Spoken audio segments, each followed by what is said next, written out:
Dear student, आज हम discuss करेंगे नेचुरल रिसोर्स और हमारा 9th क्लास का चैप्टर पढ़ता है। ठीक है, लास्ट अगर हम बात करेंगे तो हमारा जो नॉर्मल बायोलॉजी के अंदर ही हमारा लास्ट चैप्टर पढ़ता है। ओके, एनसीईआरटी में लास्ट चैप्टर ये है, ये नेचुरल रिसोर्स हम बात कर रहे हैं बेटा। तो जो नेचुरल रिसोर्स होते हैं आपने इसके बारे में पहले भी पढ़ रखा है। ठीक है, देखो ये अगर मैं बात करूँ तो ये हमारी बायोलॉजी की ब्रांच होती है इकोलॉजी, उसके अंदर आता है बेटा ये। ओके, किसके अंदर आता है बेटा ये? इकोलॉजी के अंदर आता है। अगर मैं करूँ जैसे कि 9th एंड 10th क्लास की जो हमारी बायोलॉजी है उसके अंदर ये 3 चैप्टर इकोलॉजी में ऐड किए गए हैं। 9th क्लास के अंदर तो कौन सा किया गया? नेचुरल रिसोर्स किया गया। ठीक, इकोलॉजी के होते हैं। 10th क्लास के अंदर अगर हम बात करेंगे तो आवर एनवायरनमेंट किया गया है और मैनेजमेंट ऑफ सस्टेनेबल मैनेजमेंट, नाम चेंज कर दिया गया है, sustainable management of natural resource.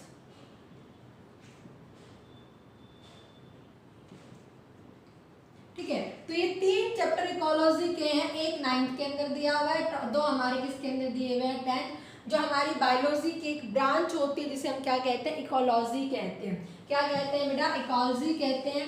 क्या होता है इकोलॉजी? अगर मैं आपको नॉर्मल बात करूं, हालांकि इसको हम थोड़ा पढ़ते हैं और एनवायरनमेंट में ज़्यादा पढ़ते हैं इकोलॉजी के बारे में, तो क्या कहेंगे बेटा? It is the branch of biology, it is the branch of biology which tells the interaction of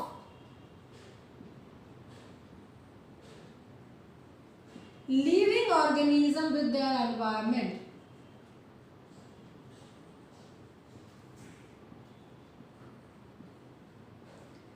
living organism with their environment, ये बायोलॉजी की वो ब्रांच होती है जिसमें बताया जाता है कि लिविंग ऑर्गेनिज्म का इंटरेक्शन, वो लिविंग ऑर्गेनिज्म कुछ भी हो सकता है, ह्यूमन बीइंग हो सकता है, एनिमल हो सकता है, प्लांट हो सकता है, प्रोटिस्टा का मेंबर हो सकता है, मोनारा हो सकता है, फंगस हो सकता है। कहने का मतलब एक माइक्रो ऑर्गेनिज्म से लेके ह्यूमन बीइंग में कोई भी लिविंग ऑर्गेनिज्म हो सकता है। उसका एनवायरनमेंट के साथ में रिलेशन किस तरह का है, वो चीज़ क्या कहलाई जाती है बेटा? इकोलॉजी कहलाई जाती है। क्या कहलाई जाते हैं? Ecology. The term ecology is given by Ernst Hückel ने दी थी बेटा। किन्होंने दी थी? अर्नस्ट हैकेल ने। सबने नाम सुना अर्नस्ट हैकेल, जिन्होंने किसको ऐड किया था? किंगडम प्रोटिस्टा को ऐड किया गया था अर्नस्ट हैकेल, वही अर्नस्ट हैकेल है। टर्म इकोलॉजी, तो इकोलॉजी की टर्म किन्होंने दी थी? अर्नस्ट हैकेल ने दी थी। एंड अगर हम बात करेंगे फादर ऑफ इकोलॉजी, जिन्होंने इकोलॉजी के बारे में बहुत चीज बताई थी, वो कौन है? ऑडम है। And father of Indian ecology, वो कौन है? प्रोफेसर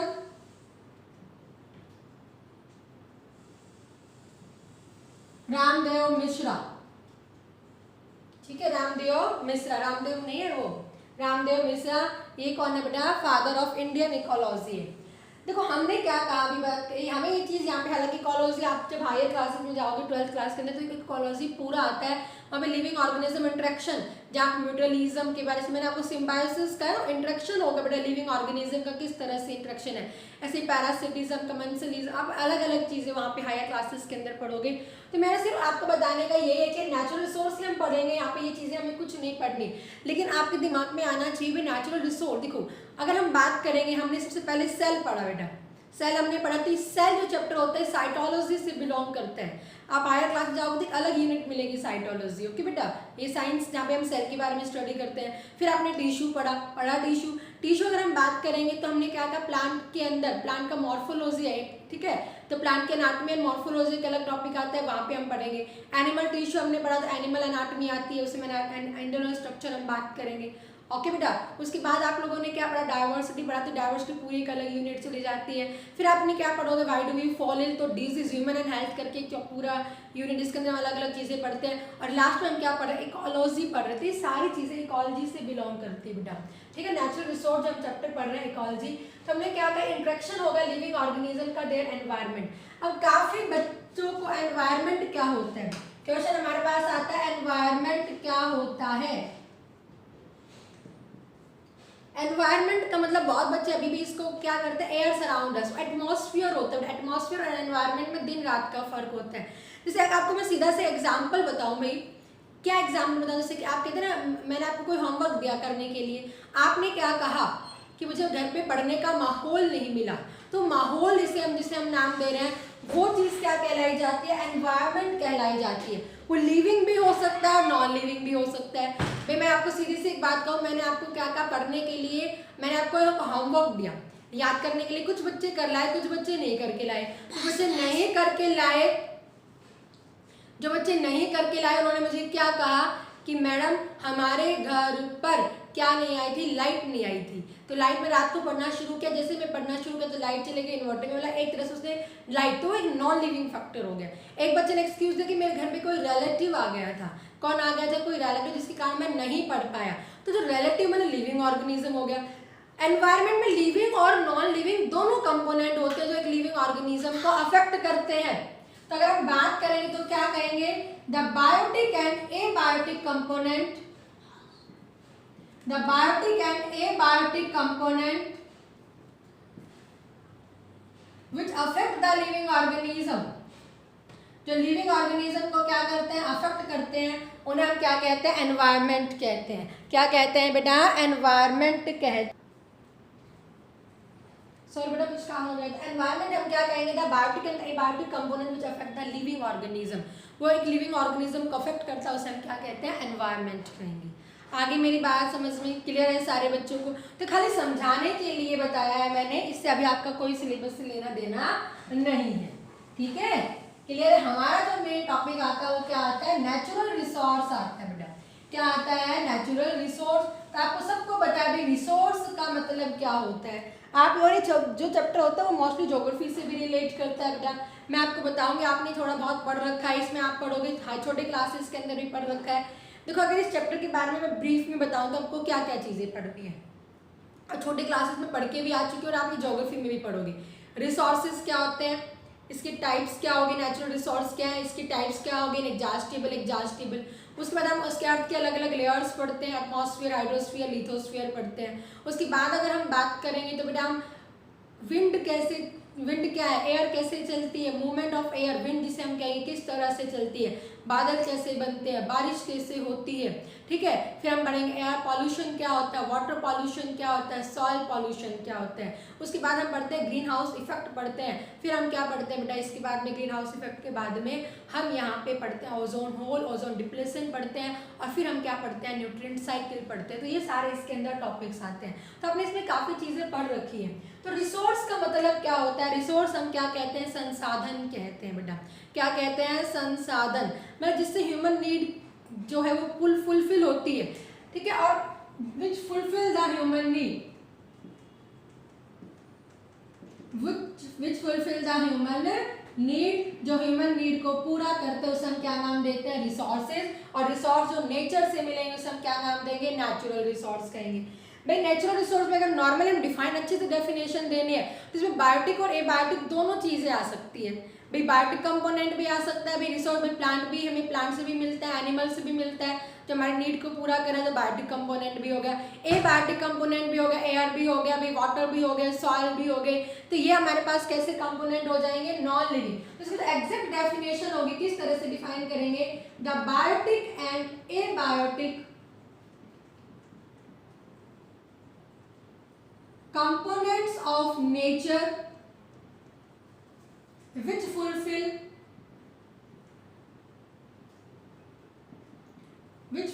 the human need, जो ह्यूमन नीड को पूरा करते हैं उन्हें हम क्या कहते हैं, नेचुरल रिसोर्स कहते हैं। क्या कहते हैं, नेचुरल रिसोर्स कहते हैं। और ये नेचुरल रिसोर्स दो टाइप के होते हैं। कितने टाइप के होते हैं बेटा, ये दो टाइप के नेचुरल रिसोर्स होते हैं। एक अगर हम बात करेंगे तो क्या होते हैं, इनएग्जॉस्टिबल होते हैं। ये आपके क्वेश्चन पूछते हैं 9th क्लास के अंदर, इनके बीच में डिफरेंस पूछा जाता है। एक होता है एग्जॉस्टिबल होता है बेटा, देखो 9th क्लास के अंदर हम नेचुरल रिसोर्स पढ़ेंगे, 10th क्लास के अंदर इसका मैनेजमेंट, इनका मैनेज किस तरह से पढ़ेंगे, ठीक है। तो ये हम पढ़ेंगे। इनएग्जॉस्टिबल सबको पता है, एग्जॉस्टिबल का मतलब होता है खत्म होना, इनका मतलब जो कभी खत्म नहीं होंगे। The resources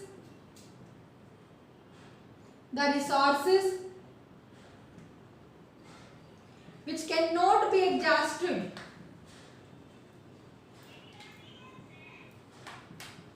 after their continuous use,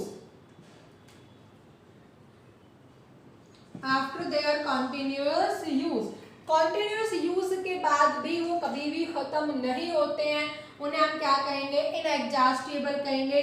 सीधा सा एग्जांपल अगर मैं बात करूं, एयर है, वाटर है और मैंने क्या कहा, सनलाइट है, ये सब किसके अंदर आते हैं, इनएग्जॉस्टिबल के अंदर आते हैं, जो कभी खत्म नहीं होते हैं। और एग्जॉस्टिबल के मतलब क्या हो जाएगा बेटा, which can be exhausted, which can be exhausted, they are continuous use, उनका अगर हम कंटिन्यूअस ऐसे ही यूज करते रहेंगे तो क्या हो जाएंगे, वो खत्म हो जाएंगे, क्या हो जाएंगे, खत्म हो जाएंगे। बट इसको भी हमने दो टाइप के अंदर ये किया है, अगर उसे रिन्यू करने की कोशिश करेंगे, दोबारा से उसे मेंटेन करने की कोशिश करेंगे तो हमें मिल भी जाएंगे, उसे हम बचा भी लेंगे, और एक जिसे हम कभी भी रिन्यू नहीं कर सकते हैं। तो इसी के अकॉर्डिंग हमने इसको दो टाइप के अंदर डिवाइड कर दिया गया है, एक हमने क्या कहा, रिन्यूएबल, और एक हमने क्या कहा, नॉन रिन्यूएबल कहा है।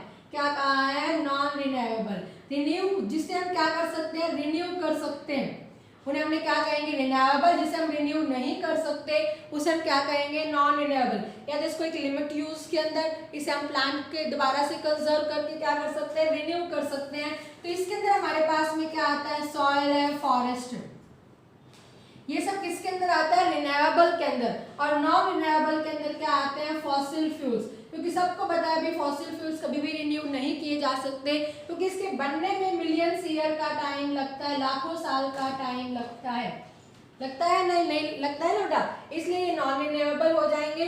और जिसे हम रिन्यू कर सकते हैं वो क्या हो गया, सॉइल एंड फॉरेस्ट। तो बहुत बच्चे ना सॉइल को किसके अंदर ले लेते हैं, इनएग्जॉस्टिबल के अंदर ले लेते हैं, तो ध्यान देना बेटा, सॉइल इनएग्जॉस्टिबल नहीं होती। सॉइल क्या होती है, मैं आपको अर्थ की लेयर बताऊंगी। अर्थ की लेयर अगर हम बात करेंगे, जो क्रस्ट के ऊपर की टॉप मोस्ट लेयर है वो सॉइल कहलाती है। हवाई उड़ा के लेके चली गई, बारिश के साथ में उड़ा के दूसरी जगह नदियों में चली गई तो वो खत्म हो सकती है, एग्जॉस्टेड के अंदर आएगी, याद रखना है बेटा आपको, ओके। और एग्जॉस्टेड में लेकिन वो रिन्यूएबल होती है, उसे हम रिन्यू कर सकते हैं। हमने ज़्यादा से ज़्यादा अमाउंट के अंदर प्लांटेशन करेंगे तो प्लांटेशन क्या करते हैं, सॉइल को बाइंड करके रखते हैं, सॉइल को उड़ा के नहीं लेके जाएगी। क्लियर है बेटा, आगे मेरी बात समझ में। तो याद रखना ये हमने क्या कहा, नेचुरल रिसोर्स। आपके यहाँ डिफरेंस पूछा जाता है, इनएग्जॉस्टिबल एंड एग्जॉस्टिबल में डिफरेंस पूछते हैं, तो आपको ध्यान देना है। नेचुरल रिसोर्स हमने क्या कहा, विच फुलफिल द ह्यूमन रिसोर्स, हम क्या कहते हैं, विच फुलफिल द ह्यूमन नीड, उसे क्या कहा जाता है, रिसोर्स। और इसे हम क्या कह रहे हैं, डिफाइन करेंगे, biotic and the abiotic component of nature which fulfil the human need, वो चीज क्या कहलाई जाती है, नेचुरल रिसोर्स कहलाई जाती है। इसको हमने दो टाइप में डिवाइड किया, इनएग्जॉस्टिबल एंड एग्जॉस्टिबल। इनएग्जॉस्टिबल का मतलब क्या होगा, which can not be exhausted, तो खत्म नहीं होती है, अगर ये खत्म तो हम खत्म, air, water and the sunlight. Exhaustible की अगर हम बात करें जो खत्म हो जाएगी, और इसको हमने दो टाइप्स के अंदर डिवाइड कर दिया गया है, एक हमने क्या कहा, रिन्यूएबल, और एक हमने क्या कहा, नॉन रिन्यूएबल का। क्लियर है बेटा, आगे मेरी बात समझ में। अब हमारे पास क्वेश्चन आता है कि हमें नेचुरल रिसोर्स मिलते कहां से हैं, हमें नेचुरल रिसोर्स मिलते कहां से हैं। सबको पता है भाई कहां पे, life is only possible on the earth, कहां पे मिलेगा, अर्थ। तो हम यहाँ अर्थ पढ़ेंगे, और अर्थ की भी क्या पढ़ेंगे, हम यहाँ पे लेयर्स पढ़ेंगे। क्या पढ़ेंगे बेटा, अर्थ की लेयर्स। सबको पता है अर्थ की 3 लेयर्स होती है। सबसे पहले अगर हम बात करेंगे तो क्या होती है, लिथोस्फीयर होती है। उसके बाद अगर हम बात करेंगे तो क्या होती है, हाइड्रोस्फीयर होता है। एंड थर्ड अगर हम बात करेंगे तो क्या होता है, एटमॉस्फेयर होती है। क्या होता है बेटा, एटमॉस्फेयर होता है। लिथोस्फीयर है, इसे हम क्या कहेंगे, जियोस्फीयर भी कहेंगे। जो लैंड एरिया होता है अर्थ का, जो लैंड एरिया है, जो वाटर का एरिया, हाइड्रोस्फीयर, लैंड एरिया कहलाया जाएगा लिथोस्फीयर। और एयर जो से सराउंड करे, एयर का जो एरिया होगा उसे हम क्या कहेंगे, एटमॉस्फेयर कहेंगे। तो लिथोस्फीयर में अगर हम बात करेंगे तो इसकी भी 3 लेयर्स होती हैं। पहली जो लेयर होगी, सबने नाम सुन रखा होगा, क्रस्ट, मेंटल एंड कोर, सुन रखा है ना। आउटर मोस्ट जो होती है वो क्या होती है, क्रस्ट। मेंटल कौन सी होती है, बीच की होती है, मिडल लेयर होती है। और जो इनर मोस्ट होती है, जिसे लावा गर्म होता है इसलिए ज्वालामुखी, आपको सबको पता है, वॉल्केनिक जो इरप्शंस होती है, कोर इसका बाहर, वहाँ पे हाईली टेम्परेचर होता है तो बाहर निकल के आता है, वो कोर रीजन नहीं आता, जिसे आप लावा बोलते हो। तो ये सारी चीजें crust, mental and the core. आपको ये भी पता है कि हमारी अर्थ होती है, क्रस्ट होता है वो सिलिका एंड एल्यूमिनियम में रिच होती है। ओके, आप पढ़ते होंगे ज्योग्राफी में। तो आपको ये चीज याद रखनी है, क्रस्ट, मेंटल एंड कोर। और क्रस्ट की जो अपर मोस्ट लेयर होगी, अपर मोस्ट पार्ट होता है, उसे हम क्या नाम देते हैं? सॉइल नाम देते हैं बेटा। क्या नाम देंगे? सॉइल। अब आप एक चीज बताना मुझे, लाइफ इस लिथोस्फीयर पे कहाँ एग्जिस्ट करती है? क्योंकि मैं आपको लास्ट में बायोस्फीयर बताऊंगी, आपको लास्ट में बायोस्फीयर बताऊंगी। आप सीधे आपने पढ़ रखा होगा छोटे क्लासेस के अंदर, लाइफ जहाँ पे एग्जिस्ट करे उसे बायोस्फीयर कहेंगे। तो आप सब चीजें बता देते हो इसके अंदर। अब मैं आपको सारी चीज बताऊंगी, लाइफ जहाँ जहाँ एग्जिस्ट करेगी तो ठीक है बायोस्फीयर, लेकिन अर्थ पर लाइफ एग्जिस्ट कहाँ करती है? भाई कोई मेंटल में कोई लिविंग ऑर्गेनिज्म रहता है? कोई नहीं रहता है, ना कोर में रहता है। अगर हम कोई बैक्टीरिया भी अगर है, प्लांट के भी जो रूट्स आते हैं ओनली क्रस्ट के अंदर है, ठीक है, मेंटल एंड कोर के अंदर कोई भी हिस्सा नहीं है, वार्म कंडीशन वहाँ पे प्रेजेंट है, वहाँ कोई ऑर्गेनिज्म प्रेजेंट नहीं है। तो only on the crust life exist. याद रखना, लिथोस्फीयर में लाइफ ओनली कहाँ पे है? क्रस्ट। हम अर्थ के इस लिथोस्फीयर पे कौन से एरिया पे रह रहे हैं? क्रस्ट। प्लांट कहाँ पे रह रहे हैं? क्रस्ट पे। जो सॉइल में माइक्रो ऑर्गेनिज्म वो क्रस्ट रीजन पे रह रहे हैं। आई मेरी बात समझ में? क्लियर है बेटा सारे बच्चों को? तो ये याद रखना है, क्रस्ट पे ही लाइफ एग्जिस्ट करती है। ओके, हाइड्रोस्फीयर का मतलब क्या हो गया? The area where water is present. अब एक पानी प्रेजेंट उसे हम क्या कहेंगे? हाइड्रोस्फीयर। का नॉर्मल बात करेंगे तो 70%, किसी बुक में आपको 71% बात पे भी क्या मिल जाएगा? वाटर। हमारा जो अर्थ सरफेस है वहां पे 70% पे क्या प्रेजेंट है? वाटर प्रेजेंट है। अगर हम बात करें इस पूरे वाटर के अंदर 97% वाटर कैसा होता है? सॉल्ट होता है। 3% वाटर कैसा होता है? फ्रेश वाटर होता है। और इस फ्रेश वाटर में भी मोस्टली या तो रिवर की फॉर्म में है, या लेक्स के अंदर है, या आइस की फॉर्म में है, आइलैंड बने हुए हैं आइस की फॉर्म में, जिसे यूज नहीं किया जा सकता। इसको हम बिल्कुल यूज नहीं कर सकते, रिवर को भी हर कोई यूज नहीं कर सकता। जो वाटर यूजेबल होता है ओनली 0.3% वाटर यूजेबल होता है, और जो हमें कहाँ से मिलता है? ग्राउंड से मिलता है। Only 3.3% water is ground water which is usable. आपका एनसीईआरटी का क्वेश्चन दे रखा है, क्या दे रखा है? याद रखना, on this earth 70 to 71% water is present, yet there is need to conserve। हालांकि 10th क्लास का क्वेश्चन बनता है, लेकिन आपके 9th में दे रखा है, उसके बावजूद हमें इस पानी को यूज नहीं कर सकते। Give reason. तो आपको बताना है, क्या बताना है? Because on this earth 70 to 71% part पे तो पानी प्रेजेंट है, लेकिन इस सारे पानी में अगर हम बात करेंगे 97% इज सॉल्ट वाटर, जो ओशियन में है, सी के अंदर है, which is non usable by human being, living organism उसे यूज नहीं कर रहा है। ठीक है, और उसके बाद 3% वाटर वो फ्रेश वाटर है, और इस फ्रेश वाटर में मोस्टली है तो रिवर की फॉर्म में प्रेजेंट है, या फिर लेक्स की फॉर्म में। मोस्टली जो पानी प्रेजेंट है वो बर्फ की फॉर्म में, आइस, जो यूज नहीं किया जा रहा। और उसमें से भी अगर हम बात करेंगे जो ह्यूमन बीइंग यूज करता है ओनली 0.3% वाटर, जो ग्राउंड वाटर है, इसीलिए हमें उसे सेफ रखना पड़ता है, उसे हमें ध्यान। लेकिन आज की तारीख में हम बहुत ज़्यादा मिसयूज़ कर रहे हैं पानी का। आपको सबको पता है हमारी आजकल की लाइफस्टाइल इस तरह से आ गई कि हम वेस्ट ज़्यादा करते हैं। ठीक है, दिखाने के कारण शावर से नहा रहे हैं हम, ठीक है, बर्तन सिंक में कर रहे हैं, तो इसमें पानी का आपको पता है वेस्टेज ज़्यादा होती है। तो आज हमने पानी कम बच गया, पॉपुलेशन बढ़ गई है, नीड ज़्यादा हो रखी है, ठीक है, उसके बावजूद हमने क्या वेस्टेज ज़्यादा है। काफ़ी जगह ऐसी है जहाँ पर क्या नहीं है बेटा, पानी नहीं मिल रहा है। दिल्ली वगैरह में चले जाना, कोई प्लांट नहीं है, बारिश नहीं होती है ढंग से, ठीक है, तो ग्राउंड वाटर में लीच नहीं होता, अगर वो है भी तो बह के चला जाता है पानी, क्योंकि तो सारे कहीं सड़क की सड़क बन चुकी है, हर जगह इंडस्ट्रियल एरिया है, तो इसलिए आपको चीज़ याद रखनी है। ओके बेटा, तो ये हमने क्या कहा? हाइड्रोस्फीयर। अगर हम बात करेंगे हाइड्रोस्फीयर, भाई हमने समुद्र में चले जाना, आप किसी नदी में चले जाना, यहाँ पे बॉटम होता है, ऊपर भी होता है, आपको नीचे भी आपको दिखाई देती है एल्गी वगैरह, बड़ी बड़ी फिश दिखाई देती हैं, दिखाई देते हैं ना, कॉरल्स वगैरह, और अपर भी दिखाई देते हैं, मिडल में भी दिखाई देते हैं। तो हाइड्रोस्फीयर एक ऐसा है जहां पे in hydrosphere life, in complete hydrosphere life exist. ऊपर से लेके नीचे तक हर जगह पे क्या होती है? लाइफ एग्जिस्ट करती है। तो हाइड्रोस्फीयर में हर जगह क्या कर रही है? लाइफ एग्जिस्ट कर रही है।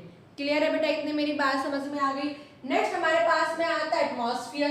एटमॉस्फेयर का मतलब जिसे हम क्या कहेंगे, air surround us, water surround on the earth है, वाटर सराउंड अस, उसे हम हाइड्रोस्फीयर कहेंगे। जो ये क्रस्ट लैंड एरिया होता है उसे हम लिथोस्फीयर कहेंगे। एंड एयर सराउंड अस वो चीज क्या कहलाई जाती है, एटमॉस्फेयर कहलाई जाती है। क्या कहलाई जाती है, एटमॉस्फेयर कहलाई जाती है। ये हमें थोड़ा सा डिटेल में पढ़ना है। ओके, इसकी अर्थ की जिसकी भी लेयर आएंगी। नॉर्मल अगर भी आपको बात करूं तो ये एयर सराउंड अस, और एयर क्या होता है, air is the mixture of gases. Air क्या होता है, मिक्सचर ऑफ गैसेस। सबको पता है सबसे ज्यादा कौन सी गैस मिलती है, नाइट्रोजन मिलती है, फिर क्या मिलती है, ऑक्सीजन मिलती है। अगर उसके बाद अगर हम बात करें तो आर्गन मिलता है, फिर क्या होते हैं, कार्बन डाइऑक्साइड है, और उसके बाद में ट्रेस अमाउंट के अंदर वाटर वेपर्स है, डस्ट पार्टिकल है, या और कुछ भी ट्रेस अमाउंट के अंदर मिलते हैं सारे के सारे। नाइट्रोजन आपने सबने पढ़ रखा, आप क्या बोलते हो, 78% बोलते हो, लेकिन एग्जैक्ट अगर मैं बात करूं तो 78.04% होती है बेटा, याद रखना। कितनी होती है एग्जैक्ट याद रख लेना, आपके भी ये आती है 78% है तो 78.04, लेकिन हम अप्रॉक्स 78 लगाते हैं। ये हमने क्या किया 21%, अगर इसकी करेक्ट वैल्यू बताओ तो 20.98% है। 98 को 21 अप्रॉक्स एस्टिमेट ले लेते हैं। आर्गन अगर मैं बात करूं 0.98 हो जाती है ये, और इसके बाद ये अगर है तो 0.03 है। बाकी जो भी बच गया 0.1 के अराउंड, ये सारी चीजें जो बची हुई चीजें किसके अंदर मिलेंगी, ट्रेस है, इसके अंदर कार्बन मोनोऑक्साइड है, नियॉन है, डिफरेंट टाइप की gases, water vapour, dust particle, ये सारी चीजें यहाँ पे प्रेजेंट है। तो आपको ये चीज याद रखनी है बेटा। एग्जैक्ट अगर हम बात करेंगे नाइट्रोजन 78.04%, ऑक्सीजन के बारे में अगर हम बात करेंगे तो 20.9%, आर्गन 0.9%, कार्बन डाइऑक्साइड 0.03%, एंड बाकी जो चीजें वो जो बच गई 0.% वो सारी की सारी वाटर वेपर, डस्ट पार्टिकल और ये सारी चीजें रहेंगी। क्लियर है बेटा। इसके भी 4 लेयर्स प्रेजेंट है। अभी इसको डिटेल में बताऊंगी, ट्रोपोस्फियर, स्ट्रेटोस्फियर, मेसोस्फियर और क्या होती है, थर्मोस्फियर। कहीं कहीं पर आपको 5 और कहीं कहीं पर आपको 6 भी मिल जाएंगे। आयनोस्फियर, एक्सोस्फियर, तो कहीं पर थर्मोस्फियर की आउटर बच गई, जो बच जाती है थर्मोस्फियर, उसके बाहर की जो होती है एक्सोस्फियर कह देते हैं। क्या कह देते हैं उसे, एक्सोस्फियर। तो इसमें हम ज्यादा फोकस नहीं करेंगे, आपको बस पता होना चाहिए, मैं आपको बताऊंगी डिटेल के अंदर। तो अगर हम बात करेंगे एटमॉस्फेयर में लाइफ जहां एग्जिस्ट करती है, ओनली एंड ओनली ट्रोपोस्फियर में करती है, ना स्ट्रेटोस्फियर में, ना मेसोस्फियर में, ना थर्मोस्फियर। हम एयर का जो हमारे पास पार्ट एटमॉस्फेयर का वो ट्रोपोस्फियर है बेटा। कौन सा पार्ट है, ट्रोपोस्फियर। तो इस ट्रोपोस्फियर में क्या करती है, लाइफ एग्जिस्ट करती है। क्या करेगी यहाँ पर, लाइफ एग्जिस्ट करती है। अब मेरी, क्योंकि मैं अभी बेटा इसको डिटेल में बताऊंगी, अभी एक चीज नोट करना, मैंने क्या कहा, लाइफ लिथोस्फीयर में कहां पे एग्जिस्ट करती है, क्रस्ट में करती है, और हाइड्रोस्फीयर में मैंने क्या कहा, कंप्लीट हाइड्रोस्फीयर, और एटमॉस्फेयर में मैंने क्या कहा है, ट्रोपोस्फियर कहा है। तो ये तीनों एरिया को हम क्या नाम देते हैं, बायोस्फीयर कहेंगे। बायो का मतलब क्या होता है, living, the earth area where life exist.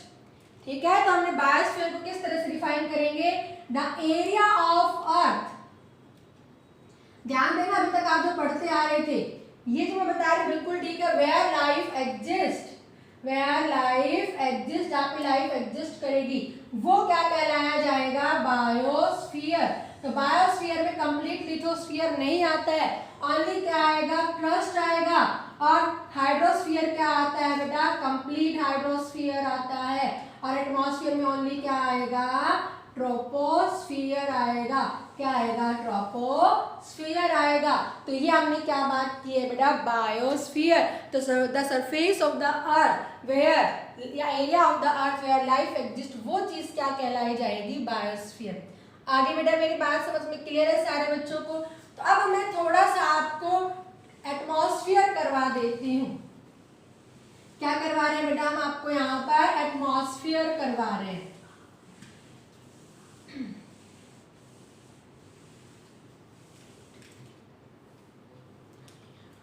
क्या करवा रहे हैं हम, एटमॉस्फियर, जिसे हम क्या नाम दे रहे हैं, एयर भी कहते हैं भाई। मिक्सचर ऑफ द गैसेस होगी, नाइट्रोजन, ऑक्सीजन, कार्बन डाइऑक्साइड, मैंने ये सारी चीजें आपको बताई है। एटमॉस्फेयर की देखो, मैं अभी भी आपको बात कर रही हूँ बेटा, जो मैं आपको बता रही हूँ, मेन है ट्रोपोस्फियर, स्ट्रेटोस्फियर, मेसोस्फियर, थर्मोस्फियर। कहीं पर आपको थर्मो आयनो एक्सो एक में ही मिलेगी, कहीं पे आपको थर्मो अलग, आयनो अलग और एक्सो अलग। एक्सो बिल्कुल आउटसाइड में दे दी जाती है। अकॉर्डिंग टू नासा ने 5 ही बनाई गई है, ठीक है। नॉर्मल आप देख लेना भाई क्वेश्चन किस तरह से आएगा। ट्रोपोस्फियर, सेकंड मैंने क्या बात की है, स्ट्रेटोस्फियर बात की बेटा, ओके। उसके बाद अगर हम बात करेंगे तो क्या बात की है मैंने, मेसोस्फियर,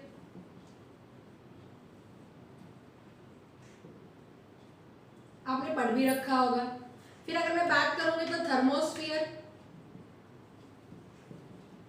आयनोस्फियर क्योंकि आयन का कॉम्बिनेशन होता है, और लास्ट जो थर्मोस्फियर से 12,000 किलोमीटर के बाहर वाले को एक्सोस्फियर बोल देते हैं, ठीक है। कहीं कहीं पे आपको नासा ने, अभी मैंने नेट पे सर्च किया तो 5 मतलब कि वहाँ पे लिखी जा रहा है, बट वहाँ पे भी सेम लिखी थर्मो की जो बाहर वाली बिल्कुल जो यूनिवर्स के अंदर जाती चली जाती है वो वहाँ पे क्या हो जाएगी बेटा, इसे हम क्या कहेंगे, एक्सोस्फियर नाम दे देंगे।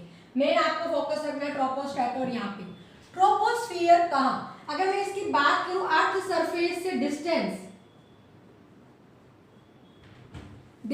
फ्रॉम अर्थ सरफेस, कि अर्थ सरफेस पे क्या डिस्टेंस है, और उसके बाद अगर मैं बात करूं डेंसिटी ऑफ एयर कि डेंसिटी क्या होती है, और उसके बाद अगर मैं बात करूं कि फंक्शंस क्या है, क्या है बेटा, फंक्शंस क्या होंगे। आई मेरी बात सुनो तो इसको थोड़ा सा ध्यान देना है।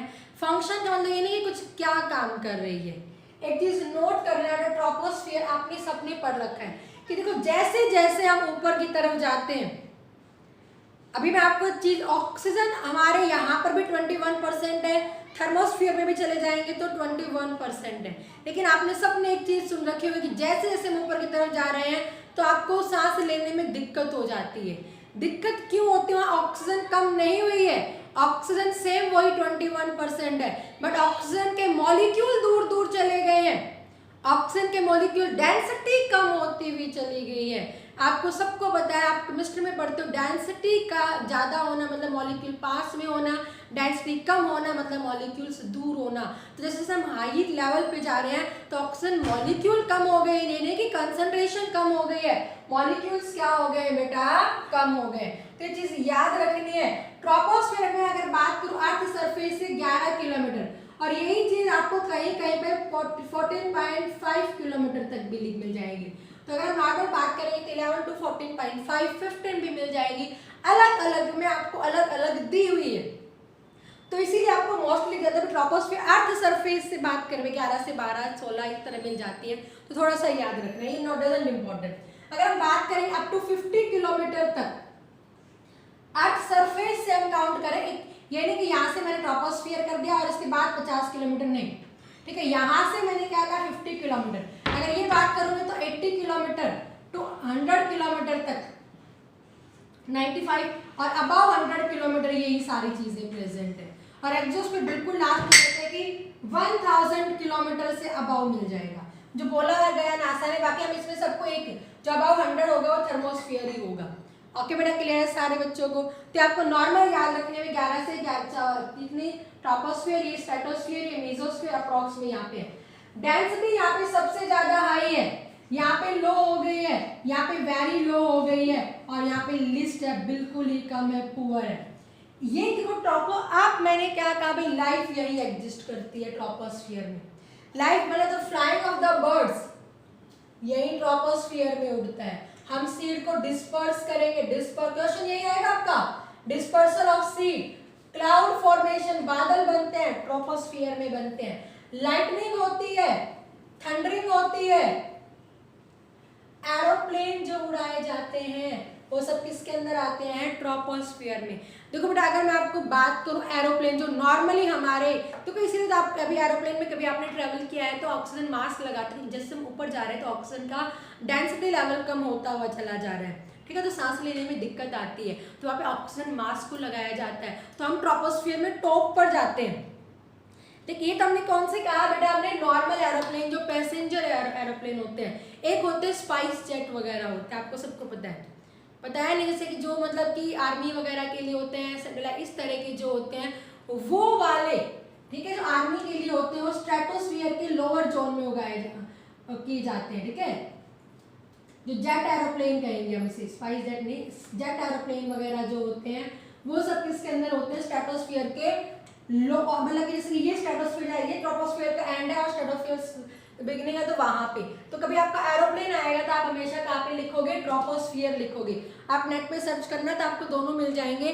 नॉर्मल जो पैसेंजर एरोप्लेन होते हैं वो हमेशा ट्रोपोस्फीयर में उड़ते हैं, क्योंकि लाइव वहीं पे, बाकी यहाँ पे जेट वाले जो होंगे, ठीक है, जो आपको सबको पता है भाई वो कहाँ पे होते हैं, स्ट्रेटोस्फीयर की बिगिनिंग में, स्टार्टिंग में ही है, या कहीं ट्रोपोस्फीयर में भी हो जाएंगे। क्लियर है। और स्ट्रेटोस्फीयर में मेनली क्या प्रेजेंट होती है, ओजोन लेयर प्रेजेंट होगी।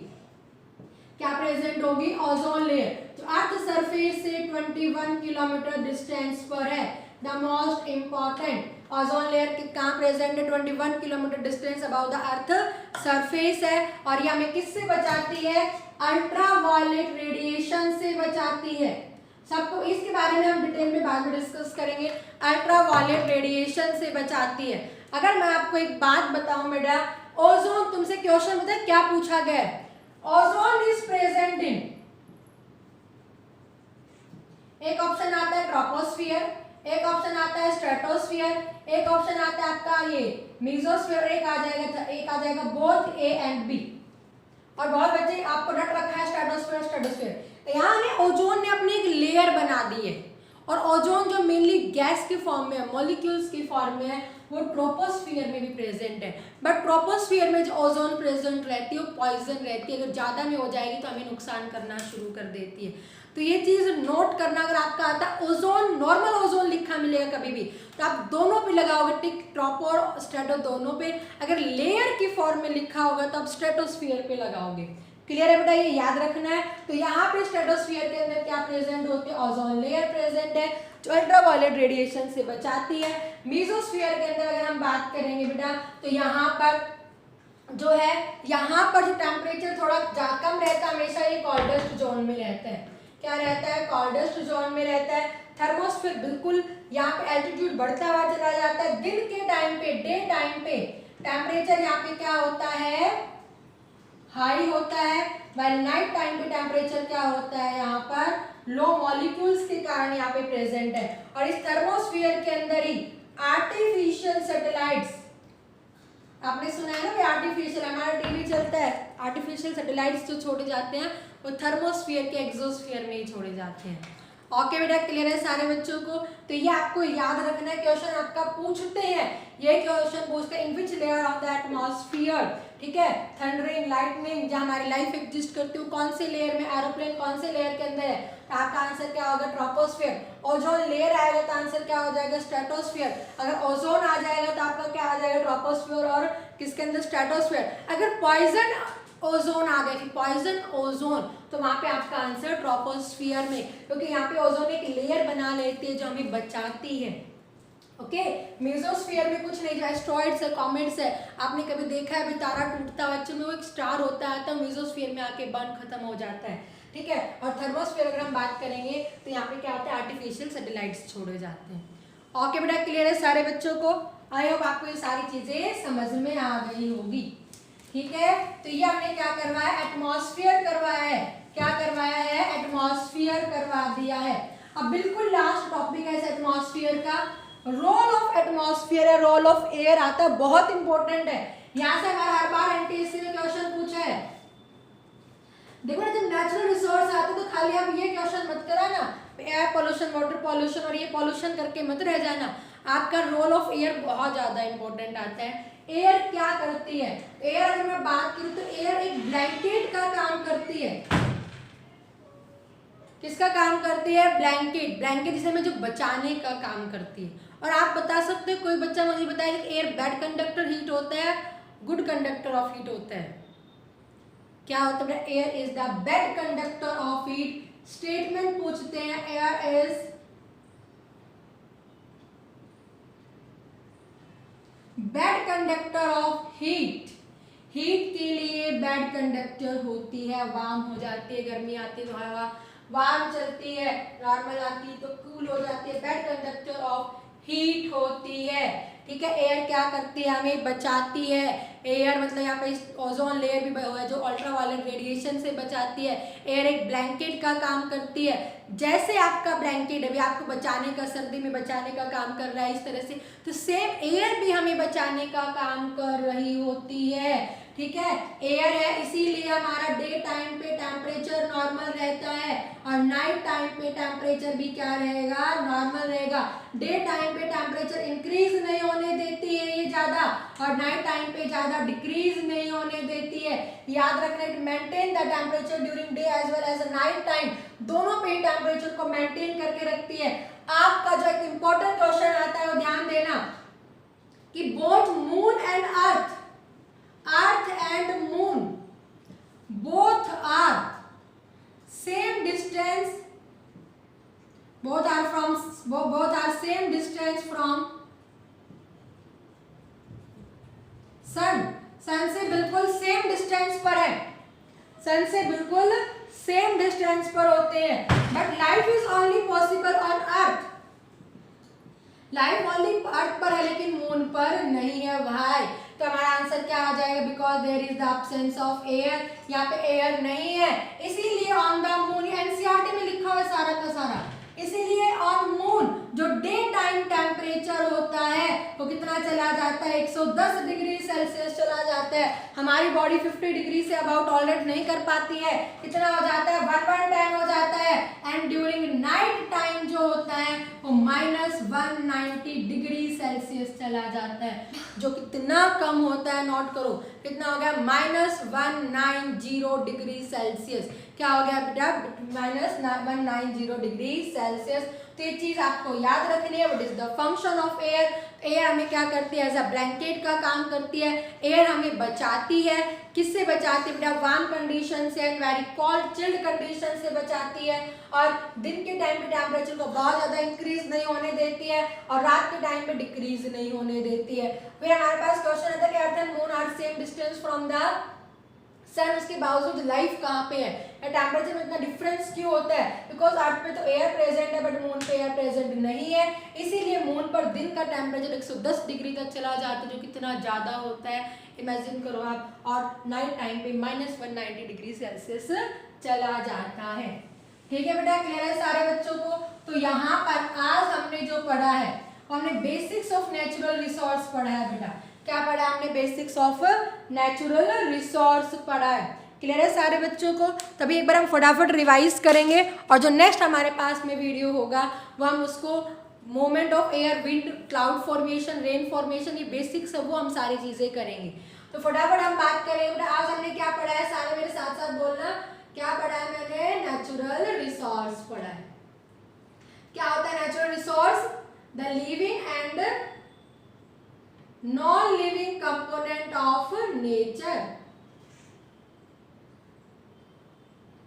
component of nature which fulfill human need, जो ह्यूमन नीड को क्या करते हैं, पूरा करते हैं, उसे हम क्या कहेंगे, नेचुरल रिसोर्स। कितने टाइप का होता है ये, 2 टाइप का, एक हमने क्या कहा, इनएग्जॉस्टिबल कहा, और एक हमने क्या कहा बेटा, एग्जॉस्टिबल कहा। इनएग्जॉस्टिबल जो कभी खत्म नहीं होता, एयर, वाटर, सनलाइट, ओके, और जो खत्म हो जाएगा उसे हम क्या कहेंगे, एग्जॉस्टिबल। कितने पार्ट्स के अंदर डिवाइड कर दिया हमने, 2, renewable and non renewable. Renewable जिसे हम रिन्यू कर सकते हैं, क्या क्या चीजें आ जाएंगी, फॉरेस्ट, सॉइल। जिसे हम रिन्यू नहीं कर सकते वो क्या आ जाएगा, फॉसिल फ्यूल आ जाएगा। क्लियर है बेटा, आ गई मेरी बात समझ में। फिर हमने कहा भी नेचुरल रिसोर्स हमारे कहाँ पे है, कौन से प्लेनेट पे, ओनली अर्थ पे है। अर्थ की हमने लेयर बताई है, अर्थ की लेयर हमने क्या कही है, लिथोस्फीयर कही है बेटा। उसके बाद हमने क्या कही है, हाइड्रोस्फीयर कही है, और उसके बाद हमने क्या कही है, एटमॉस्फेयर कही है। लिथोस्फीयर की कितनी है, 3, crust, mental and core. Life only कहाँ एग्जिस्ट कर रही है, क्रस्ट पे। हाइड्रोस्फीयर मतलब वाटर है, कितने % है, 70 से लेकर 71%। बट अगर हम बात करेंगे इसमें से 97% वाटर तो कैसा हो गया, सॉल्ट वाटर। 3% वाटर कैसा है, फ्रेश वाटर। उसके बावजूद भी हमें इस पानी को कंजर्व मेंटेन रखना पड़ता है, क्योंकि इसमें मोस्टली पानी बर्फ की फॉर्म में, रिवर्स में, लेक्स में, जो डायरेक्ट यूज नहीं है। ओनली 0.3 हम किसके ऊपर डिपेंड करते हैं, ग्राउंड वाटर जो ग्राउंड में है, तो इतना ही बचा, इसलिए इसे हमें मेंटेन करना पड़ता है। और यहाँ पर कंप्लीट हाइड्रोस्फीयर में क्या है, लाइफ एग्जिस्ट करती है। एटमॉस्फेयर हमने क्या कहा, एयर कॉम्बिनेशन का, मिक्सचर ऑफ द एयर। कौन सी गैस है, नाइट्रोजन गैस है, 78.04% होती है। ऑक्सीजन कितनी होती है, 20.98% होती है। ठीक है, कार्बन डाइऑक्साइड अगर हम बात करेंगे, आर्गन 0.98% होती है, कार्बन डाइऑक्साइड 0.03। बाकी सारी चीजें जो बच गई वो ट्रेस अमाउंट में डस्ट पार्टिकल्स वगैरह, ये सारी चीज प्रेजेंट है। फिर हमने बात की एटमॉस्फेयर की लेयर्स के बारे में बात की है। कितनी बात की बेटा हमने यहाँ पे, ट्रोपोस्फियर बात किया है। फिर क्या बात किया हमने, स्ट्रेटोस्फियर। फिर हमने क्या बात की है, मेसोस्फियर। और लास्ट में हमने क्या बात की है, थर्मोस्फियर। लाइफ ओनली कहाँ पे एग्जिस्ट कर रही है, ट्रोपोस्फियर में, जो थंडरिंग होती है, हवा चलती है, क्लाउड फॉर्मेशन होते हैं, एरोप्लेन चलते हैं, बर्ड्स उड़ते हैं, फ्लाइंग ऑफ बर्ड, ये याद रखना सारी चीजें बेटा कहाँ पे होती है, ट्रोपोस्फियर के अंदर। स्ट्रेटोस्फियर अगर हम बात करेंगे तो यहाँ पे क्या प्रेजेंट है, ओजोन लेयर। और कितने डिस्टेंस पे, 21 kilometre from the earth surface. याद रखना, अर्थ की सरफेस से, यानी ट्रोपोस्फियर से 21 किलोमीटर ऊपर नहीं, अर्थ सरफेस से। और ये हमें किससे बचाते हैं, अल्ट्रावायलेट रेडिएशन। अगर हम बात करेंगे, यहाँ पे भी ओजोन प्रेजेंट है, लेकिन यहाँ पे ओजोन को पॉइजन कहा गया है। मेसोस्फियर में ये कोल्डेस्ट जोन होता है यहाँ पे। और थर्मोस्फियर में दिन के टाइम पे टेम्परेचर हाई होता है, और रात के टाइम पे क्या होता है, टेम्परेचर कम होता है। और यहाँ पर आर्टिफिशियल सैटेलाइट्स छोड़े जाते हैं। ओके बेटा, क्लियर है सारे बच्चों को। और फिर मैंने एक चीज आपको क्या बताई थी, बायोस्फीयर। बायोस्फीयर का मतलब क्या हो गया, area of earth where life exist, जहाँ पे लाइफ एग्जिस्ट करती है उसे हम क्या कहेंगे, बायोस्फीयर।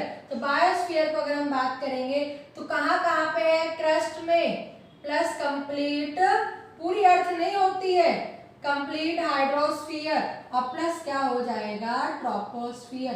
तो ये चीज जरूर याद रखनी है बेटा, आगे मेरी बात समझ में। और आखिर में हमने एयर का फंक्शन बताया, एयर का रोल बताया, एयर कैसी होगी, याद अपने बहुत बार पूछा गया है, bad conductor of heat. Bad conductor of heat होती है, किसका काम करता है, ये एक ब्लैंकेट का। अगर इसमें हम बात करेंगे, अर्थ एंड मून सेम डिस्टेंस पे प्रेजेंट है, बट यहाँ पे टेम्परेचर हमेशा वेरी करता रहता है। हमारा देखो नॉर्मल टेम्परेचर दिन में अगर हमारे पास अगर इमेजिन करेंगे 40 गए तो रात को होता है 32-33 से, यानी कि बिल्कुल माइनस में, ऐसा नहीं है, क्योंकि हमारे यहाँ पे क्या प्रेजेंट है, एयर।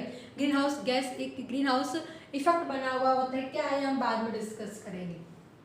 अर्थ और मून यहाँ पे है सेम डिस्टेंस पे, लेकिन मून पे क्या प्रेजेंट नहीं है, एयर प्रेजेंट, एटमॉस्फेयर प्रेजेंट नहीं है, इसीलिए वहाँ पे डे टाइम पे टेम्परेचर कितना हो जाता है, 110 डिग्री। और जो नाइट टाइम होता है वहाँ पे कितना हो जाता है, -190 डिग्री सेल्सियस हो जाता है। क्लियर है बेटा, पढ़ा हुआ है, दोबारा से एक बार आपको अच्छे से पढ़ना है, अच्छे से याद करना है। Thank you.